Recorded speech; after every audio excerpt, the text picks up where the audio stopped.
Bonjour, bienvenue sur Nunia Channel dans cette nouvelle vidéo de notre série Cool à savoir que nous consacrons au tour du monde de Magellan. Quoi? Magellan n'aurait jamais fait le tour du monde? Je crois que c'est ce que tout le monde aura envie de se demander en voyant le titre de cette vidéo. Mais oui, le seul bon Magellan en tant qu'individu n'a jamais pu faire le tour du monde.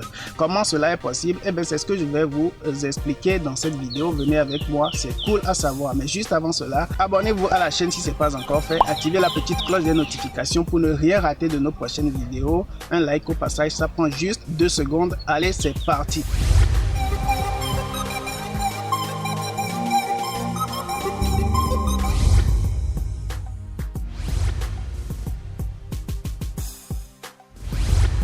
En 1513, Magellan, qui était en train de guerroyer en Afrique du Nord pour le compte du roi du Portugal, son pays, reçoit une balle dans le genou, ce qui le laissera boiteux pour toute sa vie.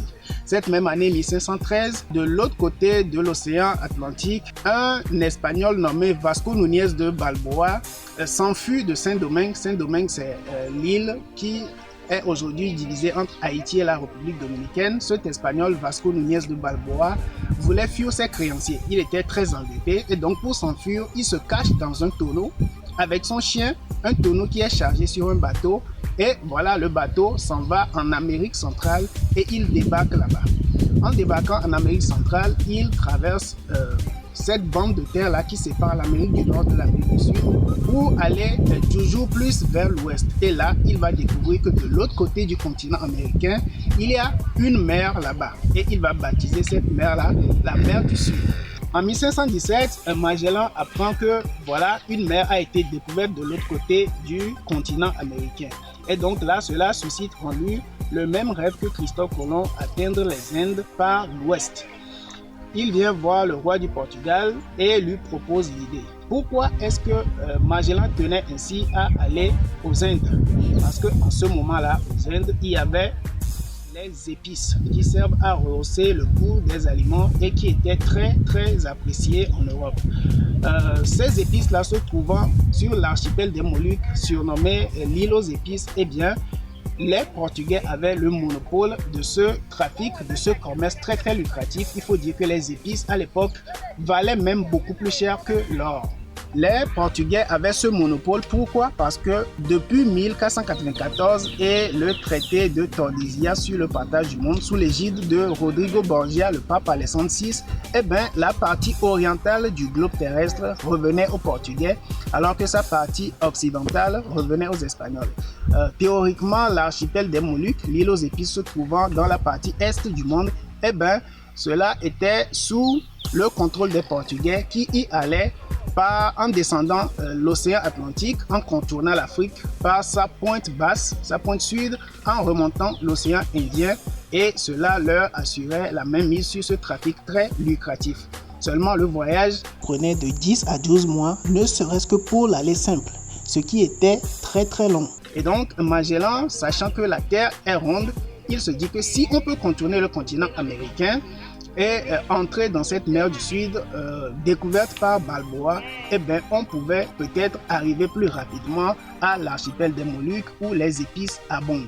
Ainsi, il s'en va voir le roi du Portugal avec cette idée, mais le roi du Portugal lui répond assez sèchement en lui disant: mais pourquoi est-ce qu'il devrait encore vouloir trouver une route passant par l'ouest qui est, on le sait, la partie réservée aux Espagnols, alors qu'il a déjà la route qui passe par l'est? Eh bien, que M. Magellan trouve des idées meilleures à lui proposer, et donc le roi du Portugal refuse cette proposition. Ce qui va s'avérer une erreur très grave parce que Magellan n'est pas homme à laisser tomber ses idées aussi facilement. Qu'est-ce qu'il va faire? Tout Portugais qu'il est, il va commettre une grosse trahison, aller proposer son idée, devinez à qui? Aux voisins et ennemis de toujours, les Espagnols, dont le jeune roi Charles Quint, qui venait d'arriver au pouvoir et qui était très jeune, qui avait à peine 18-19 ans à l'époque. Lui aussi, il est très intéressé par le fait de mettre la main sur une partie de ce trafic des épices, qui est un trafic, je l'ai dit, très lucratif, qui enrichissait énormément le Portugal. Alors, Charles Quint se dit, bon, pourquoi pas? Mais Magellan est portugais. Il est originaire du pays qui est le rival du sien. Donc bon, il tergiverse un peu, il n'est pas très sûr, mais il se dit bon, pourquoi pas. On va lui donner 5 vieux bateaux qu'il va retaper et il va prendre la mer. On verra bien à quoi il pourrait en arriver. Ainsi, Magellan récupère les 5 bateaux et recrute à peu près 240 hommes d'équipage et le 20 septembre 1519, il prend la mer avec ses 5 bateaux et ses 240 hommes d'équipage. Ils descendent l'Atlantique vers les côtes de l'Amérique du Sud. À l'époque, personne n'avait idée de quelles étaient les dimensions de ce continent. Ils descendent vers les côtes de l'Amérique du Sud donc et après maintes péripéties, dont le naufrage de l'un des 5 navires et la sécession d'un autre qui retourne en Espagne, Magellan, en novembre 1520, va finalement déboucher du détroit qui portera plus tard son nom, le détroit de Magellan, dans cette fameuse mer du Sud découverte quelques années plus tôt par Balboa. Seulement, ces hommes n'avaient plus de vivres sur les bateaux et donc les hommes sont obligés de manger quoi? Les chats qui ont été amenés pour attraper les rats qui pilulaient sur les bateaux. Les chats exterminés, ils se jettent maintenant sur les rats eux-mêmes. Ils mangent les rats et cela ne suffit toujours pas. Ils s'en vont maintenant décoller le cuir qui est cousu sur le bord des voiles et c'est de cela qu'ils se nourrissent en buvant une eau catastrophique. Leur chance, c'est que pendant les plus de 3 mois de navigation qu'ils vont faire sur cette mer du Sud-là, qui va se révéler ne pas être une mer, mais plutôt un océan, et même le plus vaste du monde, et bien leur navigation va se faire d'une manière tellement paisible, ils n'auront pas de tempête, pas d'avarie sur les bateaux, à tel point que Magellan va nommer cet océan-là l'océan Pacifique. En mars 1521, ils arrivent finalement à accoster sur une île, mais ils doivent la quitter en catastrophe parce que les habitants de cette île-là leur volent leurs affaires et donc ils vont la surnommer l'île aux voleurs. Quelques jours plus tard, ils débarquent sur une autre île de l'actuel archipel des Philippines, l'île de Cebu, où le chef, le Raja, les reçoit très amicalement, ils sympathisent et même une partie de la population accepte de se convertir au catholicisme, la religion de ces nouveaux venus-là. Seulement, en face de l'île de Cebu, il y avait une autre île qui s'appelait Mactan. Sur l'île de Mactan, il y avait un chef, un roi appelé Lapu-Lapu, qui lui ne veut pas du tout entendre parler de la domination de ces Espagnols-là dans la région et encore moins sur son île. Là, Magellan se dit, bon, ce petit autochtone-là, je vais aller l'affronter. Et donc, Magellan prend 60 hommes avec lui, armés de fusils, pour aller affronter les 1500 guerriers de Lapu-Lapu qui, eux, étaient armés de lances et de flèches. C'est vrai, quand on entend le nom Lapu-Lapu, on a envie de rire. Seulement, si on vous raconte combien de gars ce mec a dégommé, a tué sur le champ de bataille, vous n'avez même pas envie de le croiser sur la plage. Magellan ne savait pas ça, il s'en va guerroyer contre Lapu-Lapu. Là, il se prend une flèche ou une lance empoisonnée et le 27 avril 1521, Magellan tombe raide mort sur l'archipel des Philippines, sur l'île de Mactan.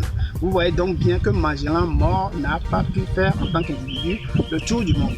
Alors, à sa suite, c'est son second, l'Espagnol Juan Sebastián Elcano, qui prend la direction des opérations.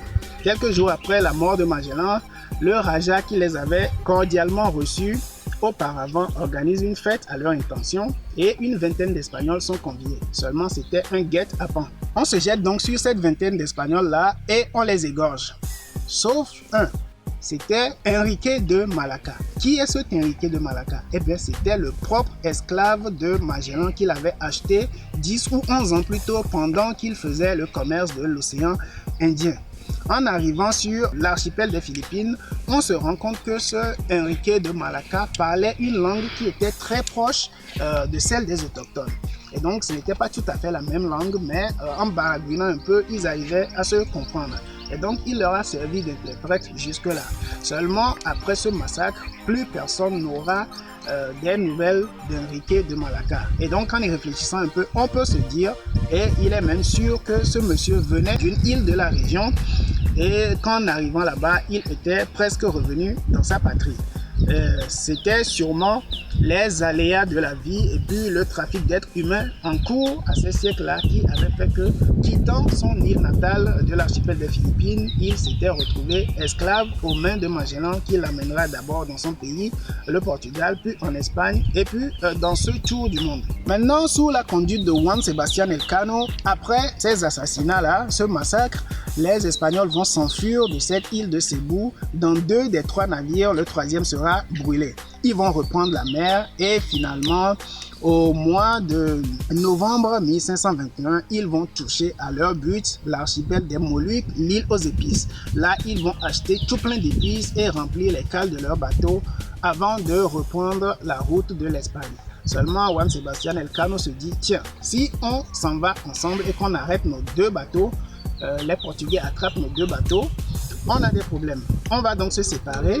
L'un des 2 bateaux, qui s'appelle la Trinidad, va reprendre la route de l'Est, c'est-à-dire faire le même chemin qui a servi à venir là-bas, alors que Juan Sebastián Elcano, aux commandes de la Victoria, va prendre par la route de l'Ouest. Cette route de l'Ouest va consister à descendre l'océan Indien, contourner l'Afrique par le cap de Bonne-Espérance, remonter l'Atlantique pour enfin déboucher sur l'Espagne. Le problème, c'est que, on l'a dit, cette partie du monde était sous le contrôle des Portugais. Depuis le début de l'expédition, le roi du Portugal, qui avait été mis au courant de la manœuvre, faisait tout pour faire capoter l'expédition. Et donc, il avait commandé à tous ses navires sur toutes les mers de couler les bateaux de Magellan s'il les rencontrait. Vous voyez que la guerre commerciale, ce n'est pas d'aujourd'hui que ça date. Déjà au XVIe siècle, les gens se faisaient la guerre pour le commerce. Si les Espagnols réussissaient cette expédition, ils mettraient la main sur une partie du commerce des épices, ce qui n'allait pas du tout plaire à son pays, le Portugal. Donc, il voulait faire capoter la mission depuis le début. Et donc, Juan Sebastián Elcano décide de prendre cette route-là et navigue en périphérie des océans. Il arrive à contourner le cap de Bonne-Espérance et remonte finalement l'Atlantique. Seulement à mi-chemin, il se retrouve à court de vivres et d'eau. Il doit faire escale quelque part. Où est-ce qu'il peut faire escale? Eh bien, c'est sur les îles, l'archipel du Cap-Vert. L'archipel du Cap-Vert qui était une possession portugaise, c'est-à-dire il va aller se ravitailler dans la maison de leurs ennemis. Arrivé donc au Cap-Vert, Juan Sebastián Elcano et ses amis vont se faire passer pour des navigateurs espagnols revenant des Amériques. Seulement, ils vont être découverts et on se jette sur eux.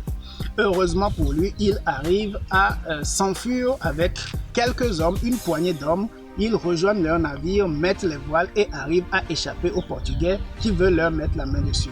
Là, ils remontent donc vers le nord et arrivent finalement en Espagne le 6 septembre 1522. Presque 3 ans jour pour jour après avoir quitté leur pays natal. Sur les 240 hommes qui sont partis, il ne restait plus que 17 hommes qui sont avec Juan Sebastián Elcano, si on accepte le premier bateau qui avait fait sécession et était rentré en Espagne. Pour vous prouver que les épices coûtaient vraiment cher à l'époque, avec la vente des seules épices ramenées par Elcano dans son seul bateau, toutes les dépenses seront couvertes et on fera même des bénéfices.